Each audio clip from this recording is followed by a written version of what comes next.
Hello everyone, आज हम कुछ इंपॉर्टेंट क्वेश्चन करेंगे पेपर 2 एजुकेशन के, जो क्वेश्चन आए थे 2023 में 8/12/2023 में। ठीक है, ये सेट 2 में हमारे क्वेश्चन आए थे। चलिए स्टार्ट करते हैं।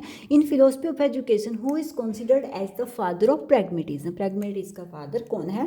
बर्ट्रैंड रसल या ली विंटेज या कार्ल मार्क्स या जॉन डेवी। तो राइट आंसर है जॉन डेवी। ठीक है, नेक्स्ट क्वेश्चन है the paragraph mention a committee on differentiation of curricula between boys and girls 1961. This committee was headed by. ये कमेटी किसके द्वारा हेडेड की थी कि जिसमें ये पैराग्राफ मेंशन किया गया था कि डिफरेंशिएशन किसमें, जो भी करिकुलम होगा उसमें बिटवीन बॉयज़ और गर्ल्स के बीच। तो ये दुर्गाबाई देशमुख या विजय लक्ष्मी पंडित, हंसा मेहता, ये राजकुमारी अमृति गौर। तो राइट आंसर है ये कमेटी जो हेडेड की थी किसके द्वारा? हंसा मेहता के द्वारा। नेक्स्ट क्वेश्चन है light, sound, love and truth are all example of. तो जो लाइट, साउंड और लव और ट्रूथ है किसके एग्जाम्पल है? टेंजिबल्स के। टेंजिबल्स को हिंदी में बोलते हैं मूर्त। इनटेंजिबल्स यानी कि अमूर्त। इनोवेशंस या गोल ओरिएंटेशन। राइट आंसर है इंटेंजिबल्स। इंटेंजिबल्स वो होते हैं इंटेंजिबल जब हम किसी चीज़ को फील कर सकते हैं, महसूस कर सकते हैं, लेकिन हम उसको चीज़ को कह सकते हैं हम टच नहीं करते। हम किसी चीज़ को टच नहीं कर सकते, उसको किसी चीज़ को चेंज नहीं कर सकते उस तरीके में, तो वो होते हैं इंटेंजिबल्स।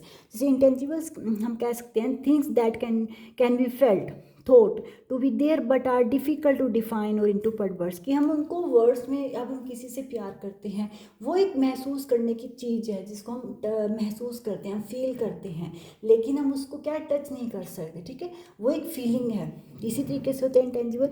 और टेंजिबल्स क्या होते हैं? Such are physically and can be touched, while intangibles such not physical, can not be touch. जिसको फिजिकली होते हैं, मान लो कोई कंप्यूटर है, कोई चीज़ है या कोई भी सॉफ्टवेयर जिसको हम चेंज कर सकते हैं, जिसको हम छू सकते हैं, ठीक है, वो होते हैं टेंजिबल्स। इंटेंजिबल्स होते हैं जिसको हम कोई टच नहीं कर सकते, महसूस करते हैं, देख सकते, फील कर सकते हैं, ठीक है, पर हम उसको एक ऐसे हैं वर्ड्स में हम पिरो नहीं सकते।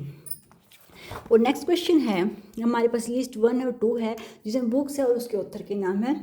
Emotional intelligence, why it can be matter more than IQ, emotion of obesity and crime, emotion in man and animal, the expression of the emotion in man and animals. Darwin Charles या Jung, Paul Thomas या Goleman, denial या स्केचल Stanley. तो right answer होगा हमारा जो emotional intelligence, why it can be matter more than IQ। तो जो ये बुक लिखी थी, ये बुक लिखी गई थी हमारे, एक ऑप्शन होगा हमारा, ये बुक लिखी गई थी हमारी गोलमैन डी डेनाइल के द्वारा, यानी कि थर्ड ऑप्शन इसका राइट आंसर होगा। और हमारा बी का ऑप्शन होगा इमोशन, ओबेसिटी एंड क्राइम का होगा फोर्थ ऑप्शन, जिसमें स्केचर स्टैनली के द्वारा बुक लिखी गई। नेक्स्ट है हमारा emotion in man and animal, ये बुक लिखी गई हमारी, जो बुक लिखी थी यंग यानी कि पॉल थॉमस ने, ठीक है, यंग पॉल थॉमस के द्वारा लिखी गई थी। सी का होगा हमारा 2 और डी का होगा हमारा 1, यानी कि जो the expression of the emotion in man and animals है जो डार्विन चार्ल्स के द्वारा ये बुक लिखी गई थी। ठीक है, इनमें ऑप्शन था डार्विन सी, तो मैंने इसकी फुल फॉर्म लिख दिया कि डार्विन सी का मतलब है चार्ल्स डार्विन। चार्ल्स, पीटी के फुल फॉर्म है पॉल थॉमस, और डी की फुल फॉर्म है डिनाइल, और एस की फुल फॉर्म है स्टैनले। नेक्स्ट क्वेश्चन है erotetic teaching relies on as a central pedagogical techniques.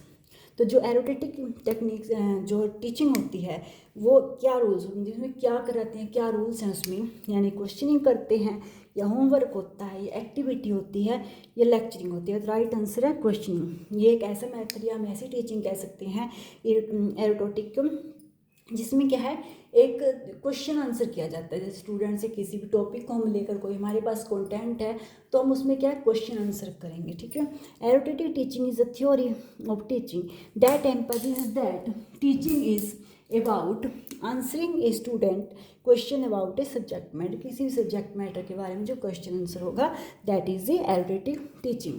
तो आई होप कि आपको मेरे नोट्स अच्छे लगे होंगे। अगर नोट्स अच्छे लगे तो प्लीज़ लाइक करना, सब्सक्राइब करना। Thank you for watching my video.